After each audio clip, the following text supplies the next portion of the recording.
From the Lower Colorado River Authority, this is Wavelength. The creation of this new river authority will help electrify rural Texas. And so today, we gather here to dedicate this mighty structure, the Cannondale. But this has been a great organization for 60 years. It's going to be a great organization for a long time to come.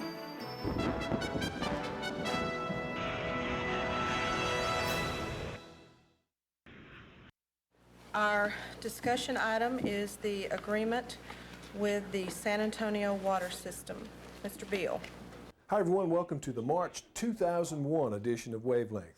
Well, back in January, the LCRA Board of Directors voted to enter into a contract with the San Antonio water system to provide up to 150,000 acre-feet of water per year to the San Antonio region. One of the key issues standing in the way of this agreement is now being addressed by the Texas legislature. Representative Robbie Cook of Eagle Lake, Representative Robert Puente of San Antonio, Senator Kenneth Armbruster of Victoria, and Senator Jeff Wentworth of San Antonio recently introduced legislation that would allow this history-making water-sharing agreement to move forward.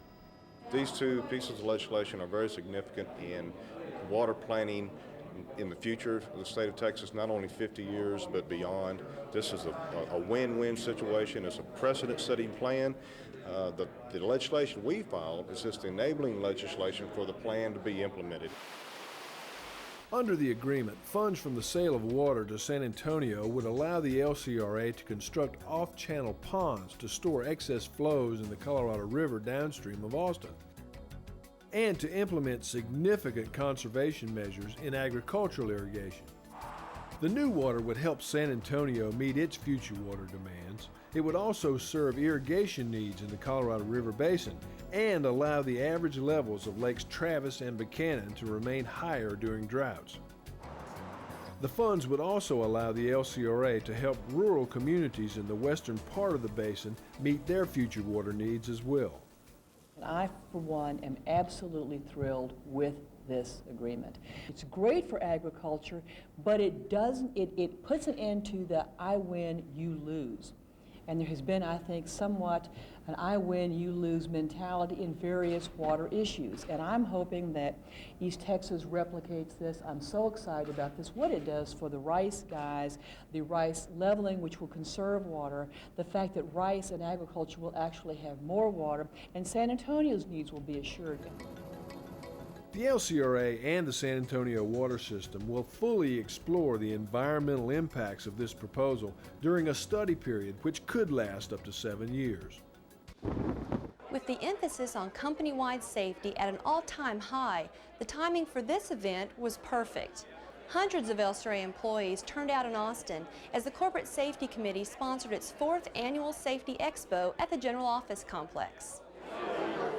Some 26 vendors packed the LCRA boardroom with products, brochures, and giveaways, all designed to promote good health and safety, on the job and at home.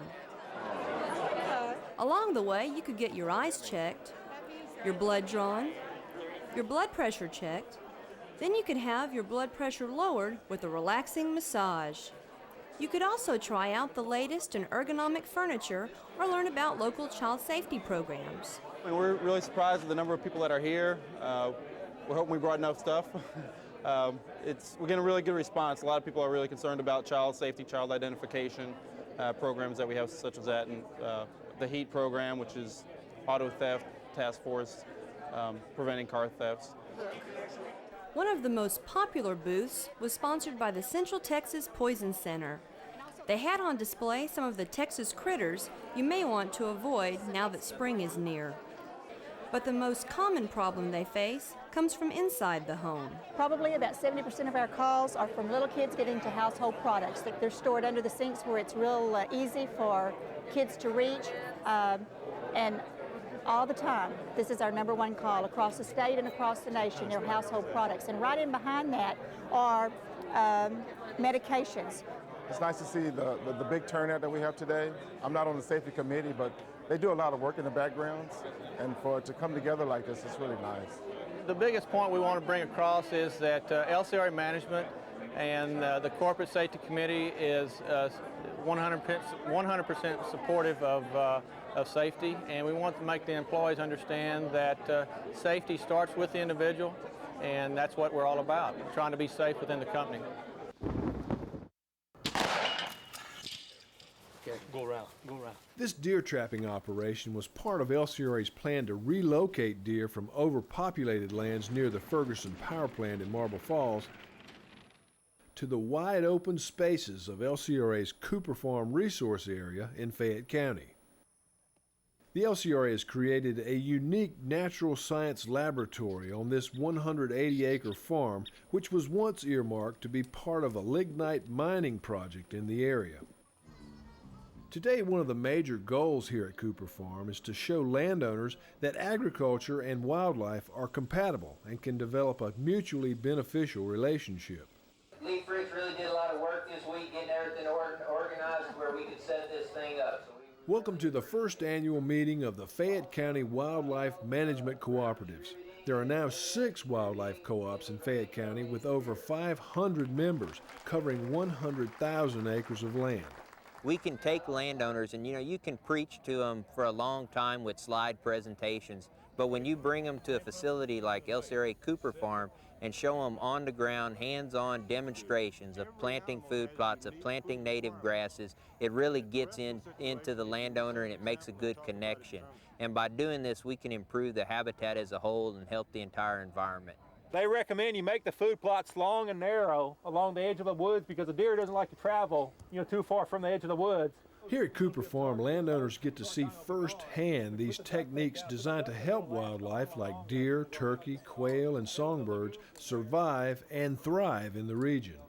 Being out here today, all landowners seem like we've all come together in a common cause with this wildlife to provide sanctuary, provide food, nourishment, some cases water for when there's droughts. We learned on what techniques we need to use so we do not overgraze the land, so we do not overpopulate it with livestock per se, and allow some of the wildlife aspects to come on. As large farms and ranches are divided into smaller tracts and sold off, managing the land for the overall benefit of wildlife can be much more difficult. That's why these wildlife management cooperatives can be so important in helping these landowners work towards a common goal. Several years ago, most of the landowners only talked about managing for white-tailed deer, but since that time we've expanded into a lot of non-game species. We've installed some wildscaping areas here at Cooper using native plants to try to get more of the non-game animals such as birds and butterflies and those type of animals to show what people can do in their own backyards to attract more wildlife. By the way, the trails here at Cooper Farm are made from coal ash from the nearby Fayette Power Project. Right now it's time for Customer Corner. This is an ongoing feature here on Wavelength where we visit communities throughout the region that are customers of the LCRA, either on the electric side or the water side. This month we're going to head upriver from Austin to the hill country community of Burnet. The city of Burnet was founded in 1849 as Hamilton. It became Burnet in 1858, named for David G. Burnet, the provisional president of the Republic of Texas. When the railroad came to town in 1882, Burnet became the center of trade for a large area of the hill country. Granite was quarried in the area and shipped from Burnet to Austin for construction of the state capitol building. Today, the city of Burnet is a bustling community of 5,000 with steady growth, good schools, and great parks. Its close proximity to the Highland Lakes helps provide a wonderful quality of life for its citizens. What we have to offer, not only in leisure services, but the ability to provide EMS services, police, fire, electrical, water and sewer, and even our waste pickups. That with us planning the way we have towards the future, not only does it create the quality of life, but it creates an economical quality of life for people moving to Burnet. The city of Burnett has been a wholesale electric customer of the LCRA since 1945, and today they work together on many different levels. The city of Burnett relies on the LCRA, and we work hand in hand in a lot of aspects, not only just the power, but also, like I said, in the mapping for water and sewer. And we've also worked with them on our parks and our recreational. In our water, we have a water plant out at Inks Lake. We get our water from Inks Lake, and so we work together with the LCRA in a lot of different aspects. Pull the door open. Perry Goebel is a history buff, and over the years he's collected a wide assortment of hardware and tools from the early days of rural electrification in Texas. This is another fuse type. Now this type, you had to climb the pole with a stick, and you pull this thing down, and you see it's spring-loaded. So your fuse went in like this. Of course, if you had a lightning strike or whatever, it would blow that fuse and pop open, and that was the idea behind the thing. Perry hopes this building, which was the first power plant in Burnett in 1922, will one day be an electric museum. When it was operational, there were 2 one-cylinder diesel-powered dynamos, one inside and the backup outside. It was the only source of electricity at that time, and the electricity would come on about 8 o'clock in the morning, and then it would go off at 10 o'clock at night. And he would dim the lights down to let you know, okay, it's fixing to turn off. So if you have something you need to do real quick, or get your oil lamp lit up, then you had a few more minutes to do it. You see in the tree here, there's cross arms. The power used to come out of the building and go up into these trees, and they had cross arms that went down this street in the trees. The original house that got power first is at the end of this street, the old Galloway house. The Galloway House, today a bed and breakfast, was the home of prominent banker W.C. Galloway Sr. Today, his name also graces the brand new Galloway Hammond Record.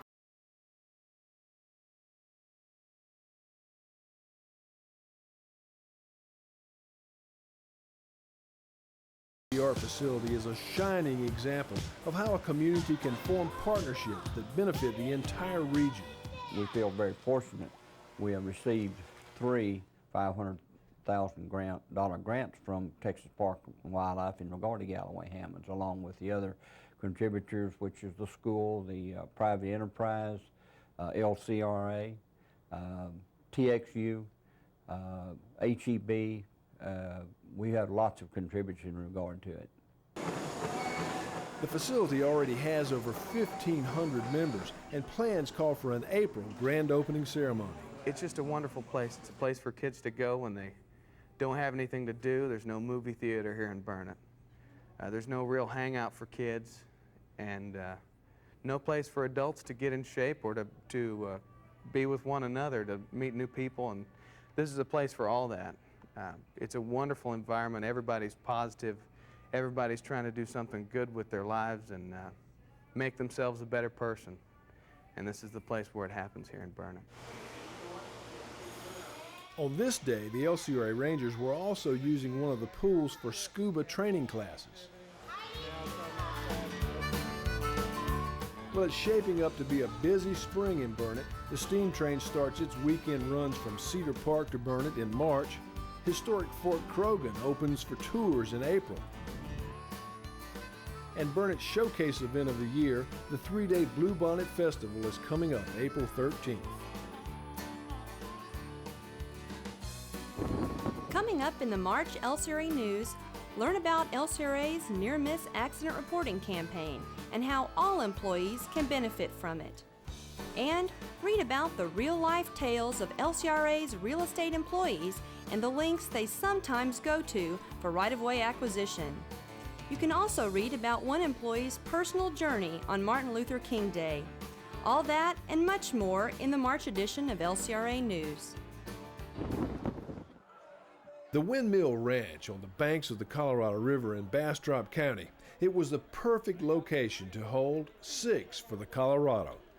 An awards dinner hosted by the Colorado River Foundation, honoring 6 people whose leadership, vision, and actions have led to significant improvements in the quality of the river and its surroundings. The 6 honorees are Texas Governor Rick Perry, Speaker of the House Pete Laney, Senator Ken Armbruster, Austin Mayor Kirk Watson, Les Appelt, and former LCRA General Manager Mark Rose. And it's wonderful to see everybody. For Celeste and me, this is very much a homecoming to see so many of the wonderful people that we had the opportunity to work with for so many years. And for each of you who love this river as much as we do, thank you for your contribution. For the folks here from San Antonio that are here tonight, I only wish that, and I'm sure it is true, that folks in your region love their water resources in their region as much as the folks do here.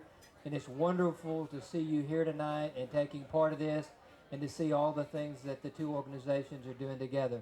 Thank you for doing that. And for everyone else, as I said, thank you so much. Thank you, Mark. The Colorado River Foundation is dedicated to educating the public about the importance of protecting and enjoying this wonderful resource. Funds raised at this event will help bring 2,001 kids from all over the region to the Colorado River this year for raft and canoe trips, where they will test water quality and learn all about the river environment. We think that if we get the kids on the river, their parents will follow, their hearts will follow, and as these young men and women grow up, they'll have an interest in and a real concern for this river that is a tremendous natural resource that runs through Central Texas. One of the neat things is it's now so clean between Austin and Bastrop, and people can use it, people can canoe here and raft and have a wonderful time. It's not like it was in the old days. It's now a clean, usable river, and we want to keep it that way. For the Lower Colorado River Authority, whose mission is protecting the water quality of the river, having this kind of support in the community makes all the difference. It really is important that the Colorado River Foundation is doing what it's doing, getting people to come out to the river. People don't realize the beauty of the river. When they contribute to a deal like this and give to this foundation, then they have an interest in the river, and they have an interest in keeping the river clean. It's just a great way to enhance people's interest in having a clean river. So this is real important. The benefits that it pays are tremendous. You can find out more about the Colorado River Foundation at www.coloradoriver.org.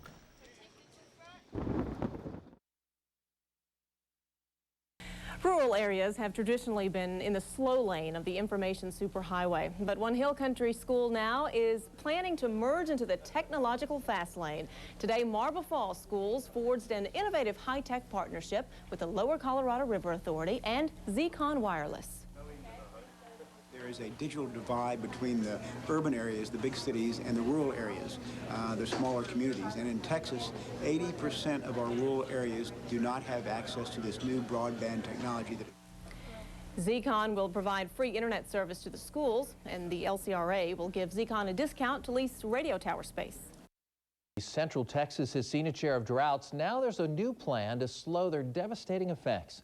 The idea could have a major effect on dry times in Austin and San Antonio. KB News reporter Natalie Woods has been looking into this story, and she joins us live from Mansfield Dam. Natalie, tell us how the LCRA plans to get more water to Central Texas. Well, they're going to build reservoirs, or ponds as they're called, and they're supposedly going to catch rainwater. Right now, any rain that falls south of the Mansfield Dam flows directly into the Gulf of Mexico. The LCRA says these proposed reservoirs will actually capture that rainwater and provide comfort for many.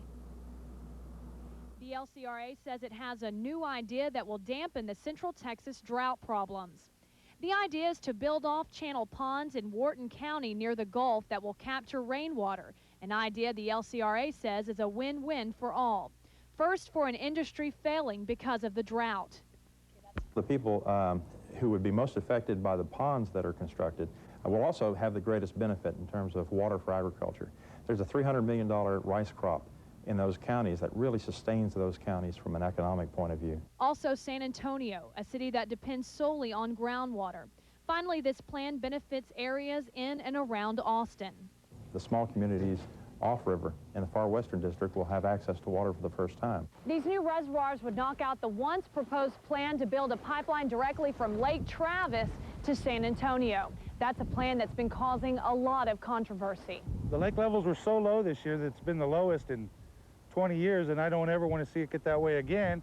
And there's already a lot of cities pumping water off of Lake Travis. I don't think we need any more pumping off of it. But the LCRA believes they've curbed this problem. We think there are a lot of advantages to this water sharing plan. First of all, we stop fighting about water and get on with the business of developing and conserving water. Now, the LCRA does have one concern with this project. They're not sure what type of impact this will have on the environment. They say they want plenty of time to study that, so they say it will probably be about 7 years before any construction begins. Reporting live from the Mansfield Dam, Natalie Woods, KVUE News. It started out as a leisurely trip on a hill country lake, but ended with a terrifying accident that put 3 men's lives in danger. All of them survived, but now one of them faces legal trouble. News 36's Hill Country reporter Connie Swinney has the story. They thought they were going to die. 3 men trapped in a houseboat, engines dead, floodwaters pushing them toward Wirtz Dam. The boat slams into an open floodgate, and the men get out okay. But the boat's driver is still in trouble, facing deadly conduct charges. Ken Cameron blames the LCRA and the fact his boat engines failed. I figured that we were maybe both slightly at fault, them for lack of warning and me for not having a new boat. LCRA records show floodgates opened at the dam on Lake LBJ around 6 in the evening, about the same time the houseboat left its dock a few hundred feet from the dam. An LCRA spokesman says they warned boaters about the unsafe conditions. We were issuing advisories which were being published and broadcast about the fact that we were in flood situation or potential flood situation. The LCRA Rangers investigated for 3 months before arresting Cameron. Now the case is in the hands of the county attorney. We'll review it in detail because it's kind of a strange case to figure out how it's going to be filed. The charge, a misdemeanor. Cameron could get a year in jail and up to a $4,000 fine. People are, including myself, a little tired of being bullied by a state agency who runs on property rights and the folks that use the Highland Lakes. The LCRA says they want to send a message. When we encounter situations that interfere with our ability to open and close those floodgates in an efficient manner, that puts the public safety in jeopardy. Connie Swinney, News 36. Today, Cameron hired an attorney to help him with his criminal charges. He says he's considering civil action as well.